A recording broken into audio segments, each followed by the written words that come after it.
In the world of military forensics, what you see... Talk to me. Well, it looks like Colin's car was shot at, boss. Several partial fingerprints on the driver's side window here. may not always be what you get. Whenever you go into a crime scene, you never know what you're going to expect. Everybody leaves something behind. In theater, in Iraq, and Afghanistan, the danger's magnified significantly. Get the gun and go! We don't ever give up on the case or the evidence.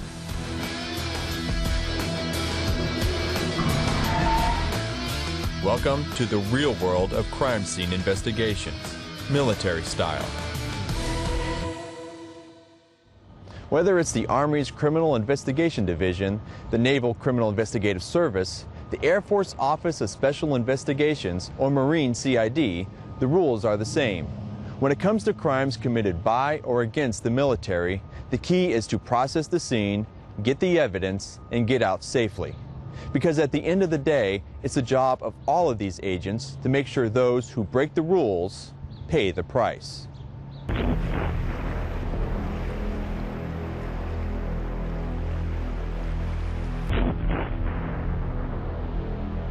If you do it right, the rewards are great. Truth can be had. If you do it wrong, tremendous things can happen. The perpetrator can get away. You could look at the wrong person. So it all comes down in the seeking of truth.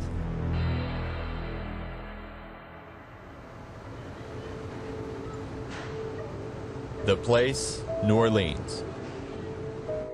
The victim, a civilian, part of a military family.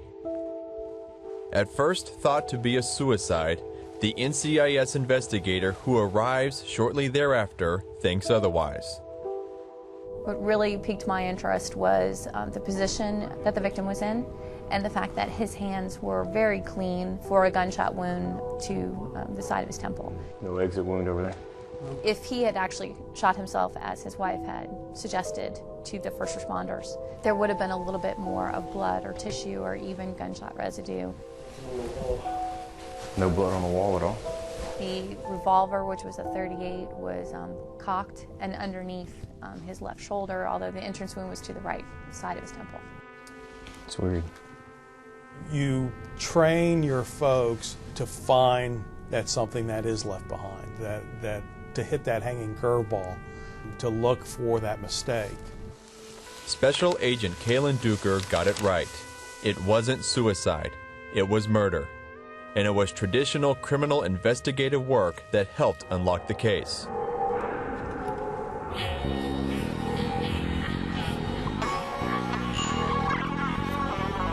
I kind of use the adage garbage in, garbage out.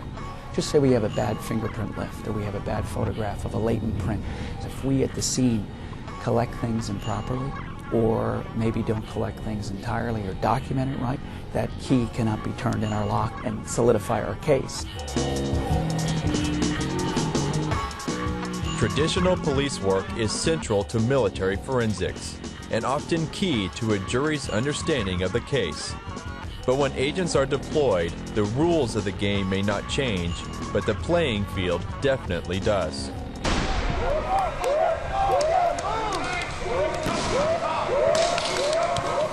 Traditionally, when you do a crime scene as a criminal investigator, you're not in a hostile environment, so you can take your time, you can process a scene very methodically, very slowly. Move! We do not have that luxury when we're in a deployed environment. All right, I got the hallway. Clear the route to your left. Clear! A lot of times we are brought in to a hostile environment, have to process a crime scene very quickly. We're talking minutes. Use your angle. Use your angle. And then we have to leave that area as quickly as possible. Sir, can you hear me? Look at me. Get that attorney, get on there, stop it, please. You've already evaluated him. You've determined that he's no longer an issue. Get the gun and go. You don't have as much time at a scene if you're off of one of the FOBs. If you're off one of the camps and you're out in the communities, it's much faster. Ask him, maybe he can walk. Maybe he can walk. Try. Get him on the feet. Come on. Battlefield forensics, born out of necessity and constantly evolving. You got to get in place, set up security, so your folks are protected as well as yourself, and get what you need and get out. Because it's real. It's real. Move! Help this guy! Move, let's go! Brother, get under him! Support him! For NCIS agents training at the Federal Law Enforcement Training Center in Georgia, class is in session.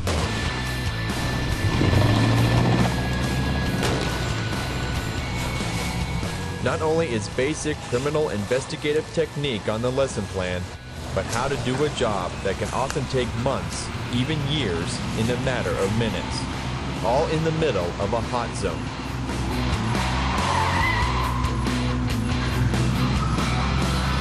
This is high-risk operations training. On the surface, it looks like a driving course for a rock star's bodyguard. But in reality, it's the circumstances an agent might find themselves in when they deploy overseas. And just understanding forensic technique isn't enough. The biggest difference is the safety of the individuals processing the scene. You have limited time if you're exposed to a battlefield forensic type of scene. You're limited in the equipment that you can bring to a scene. What can you carry into a crime scene as opposed to driving a truck up to a crime scene. So the time factor, the safety factor, and the equipment factor are all things that are the biggest changes in a traditional crime scene versus a battlefield environment.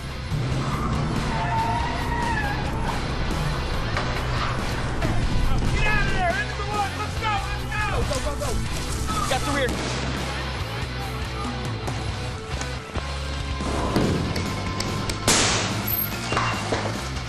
NCIS is trying to prepare us to go into the theater, Afghanistan, Iraq, the Horn of Africa.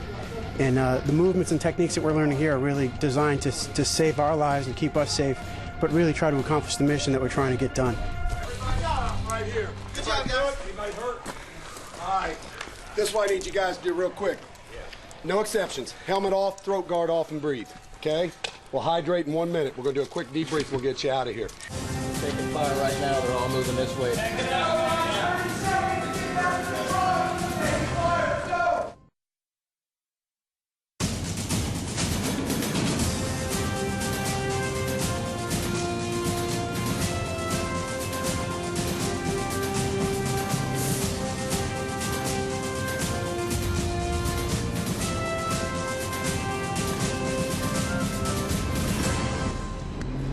While one group of NCIS agents is pushed to the limit on a high-risk obstacle course,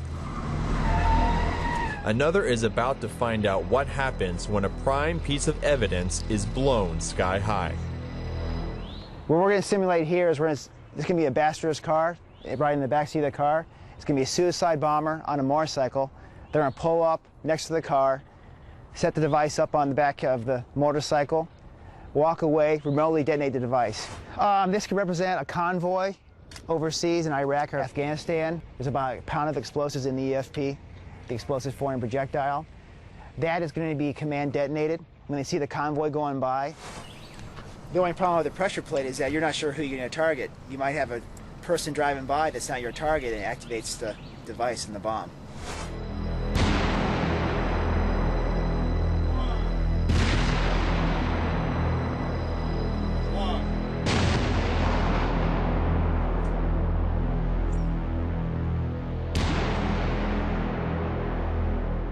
Basically, as you see here, you have what we call fragmentation. This is a nail that went inside the car.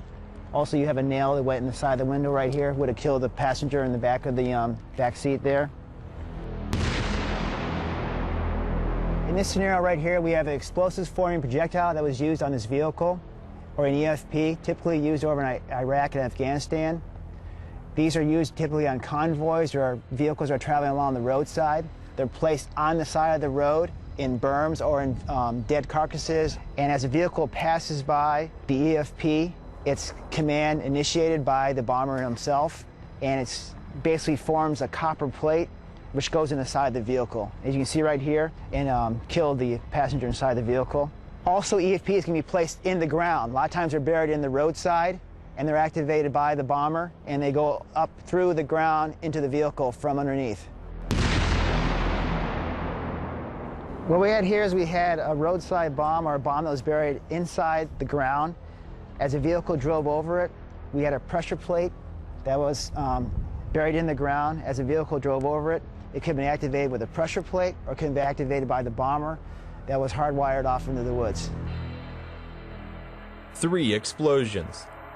What you need to do is you need to pick a team leader, evidence technician, photo people, schematic artists, and decide how you want to process this scene. 3 groups of agents. So it's kind of at an angle. Dave, are you ready to move in closer?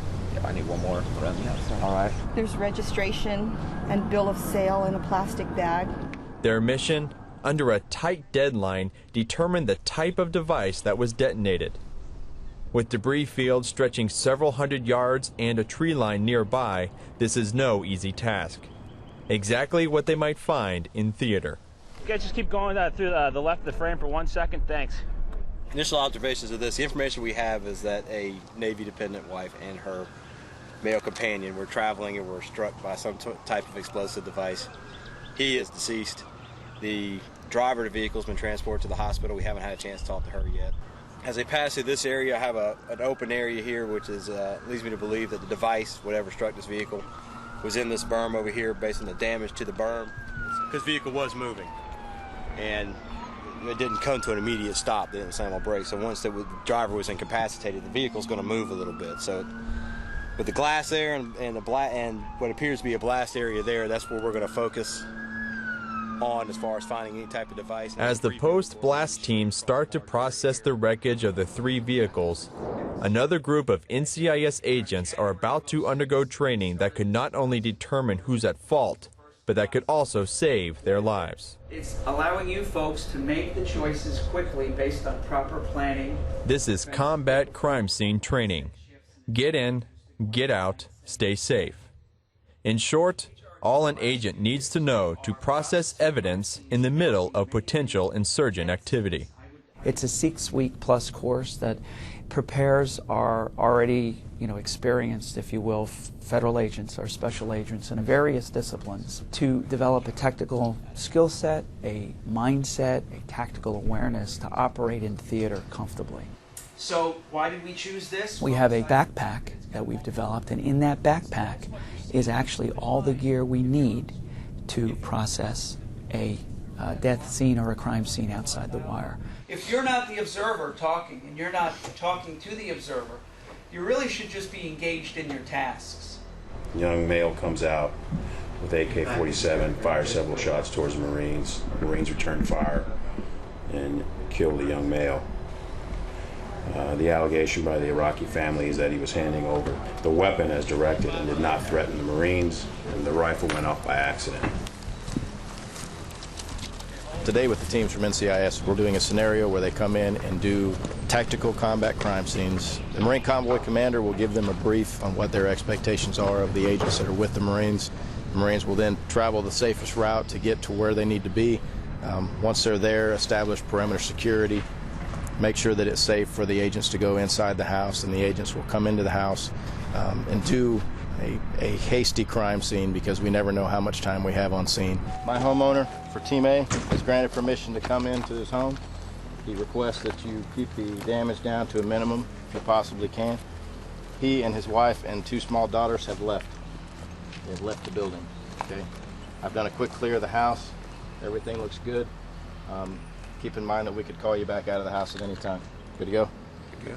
to go. Team A.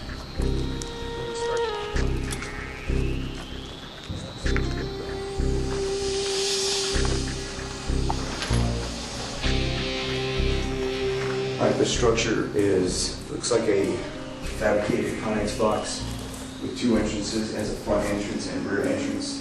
There is looks like a 5.56 millimeter bullet casing on the floor just at the front of the entrance. Looks like an older shell. It has been expended. The primer is indented. It has been labeled as Echo 7 with fluorescent marker. There's another 5.56 millimeter shell casing adjacent to the first one we discovered along the wall. Directly across from the main entrance, it's been labeled as Alpha 1 fluorescent marker. 7 feet. I see several apparent bullet defects in the wall near the main entrance. I'm counting 1, 2, 3, 4, 5, 6, 7. A cluster of 5 has apparent blood stains. The other 2 do not. The door opens into the room. Which way is north? Can you give us a heading real quick?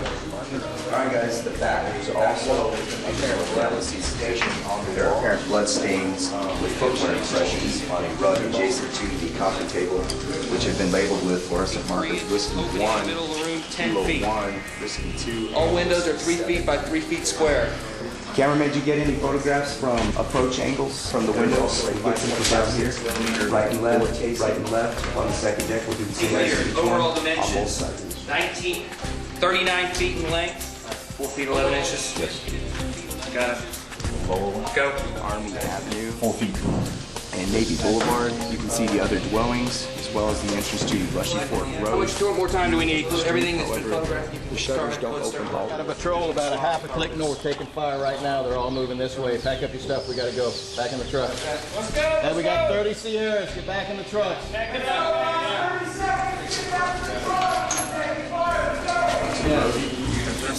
Southwest corner of the dining room.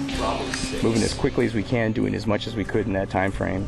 And then as the scene developed, we were told there's some insurgent activity that engaged a patrol up the road that was heading toward position.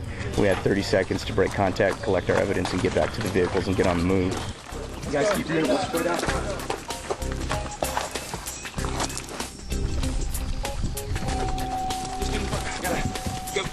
One of the things as a team leader when you're downrange is, you want to get the scene and all the evidence for the examination, but you also got to maintain the tactics of your personnel and make sure you leave with all your personnel.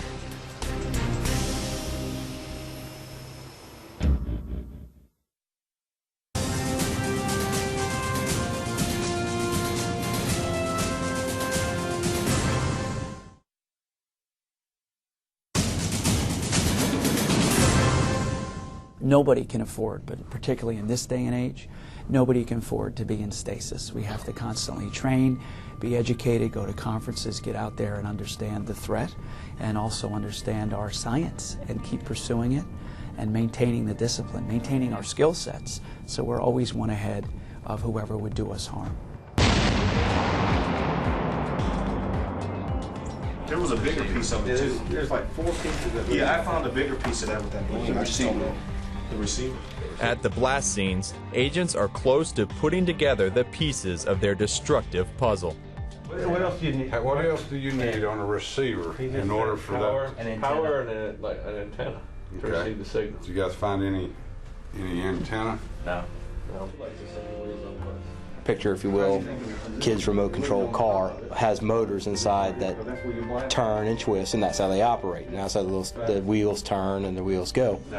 We found a small motor in there and a couple of remote control arms.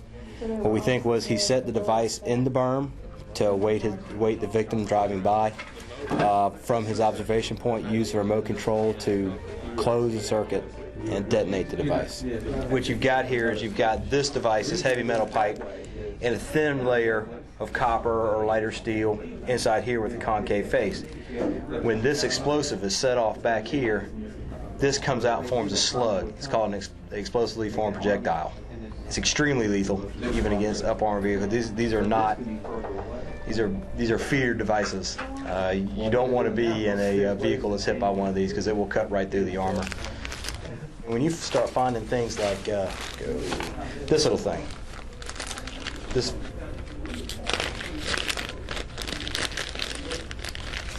little small piece of foil, that's the make of the remote control device, Futaba, and maybe the model, we don't know, S3003.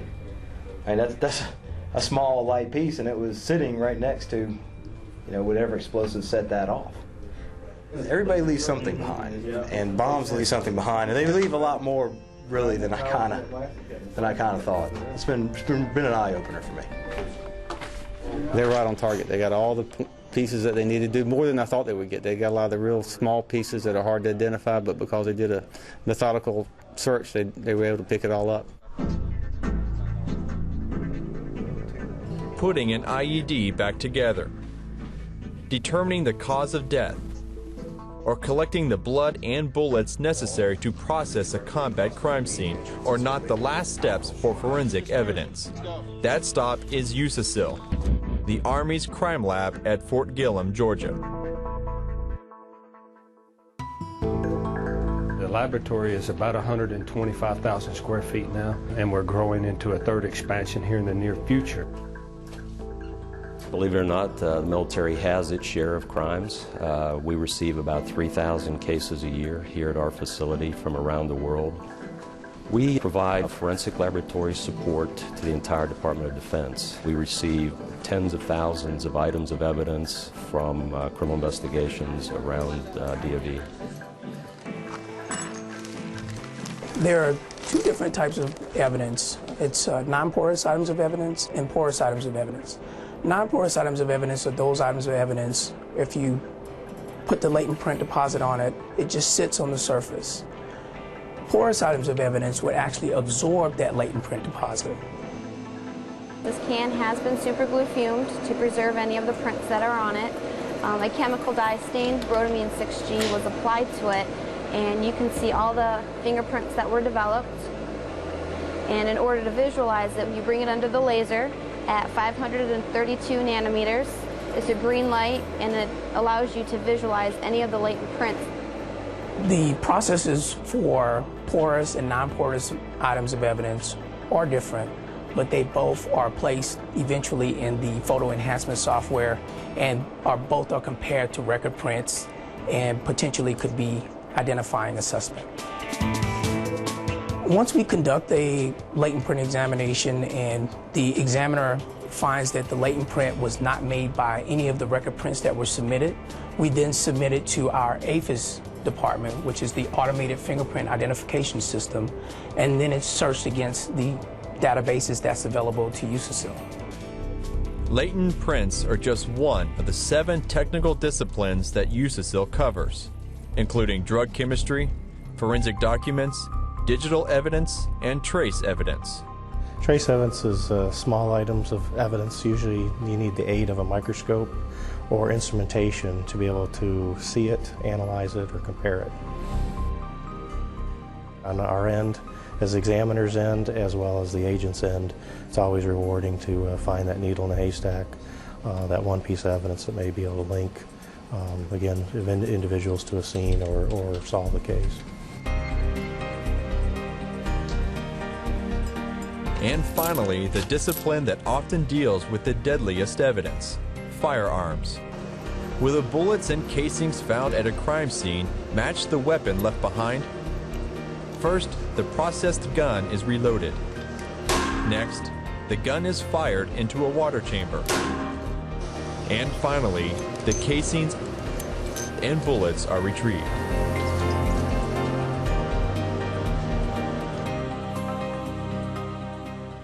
I'm conducting a microscopic comparison of a questioned cartridge case found at a crime scene to the test-fired cartridge case that I just recovered from the water recovery system. And what I'm looking at right now is the one on the left is your evidence cartridge case, and the one on your right is your test fire. And I'm looking for these imperfections or irregularities that are caused during the firing process. And you can see how they match up. This is a positive identification that both of these cartridge cases were fired in the same firearm to the exclusion of all other firearms manufactured. I think there's a growing expectation over the last 10, 15 years that information generated by the forensic sciences through what we do in crime labs will be available. The public in general, a lot of juries are expecting that forensic science evidence in trials, and a lot of investigators have become very dependent on information that is generated in crime labs by the forensic sciences to help in their investigations. Finding a needle in a haystack, looking for the part that doesn't fit the rest of the puzzle, combing through a debris field in the middle of a combat zone. These are everyday activities for the agents who work in military forensics. One of the biggest challenges they face, television. Abs. Abby. I wish everything was solved in an hour. I do work a lot of cold cases, which have been going on for decades. So if things could be solved in an hour, that'd be great. As far as the basic principles that the TV shows use, I think that they're good intentions and they're based on our basic foundation for how you actually work a scene. However, we actually don't look as attractive working scenes. You're going to be in a biohazard suit and you're wearing things to protect yourself from whatever the scene is on there. So it's not a glamorous job. For me, it's real life. It's taking what a lot of people see on TV in dramas or crime dramas or the news, and I'm actually out there in it. I'm involved in it. It's that aspect of it. It's real life, and sometimes I have to stand back and realize that this is, is really happening. I'm really investigating a murder or a death or a sexual assault, and that it's a real deal for these people. The victims as well as the witnesses. And I think that's what motivates me the most, is that it feels like I'm giving back.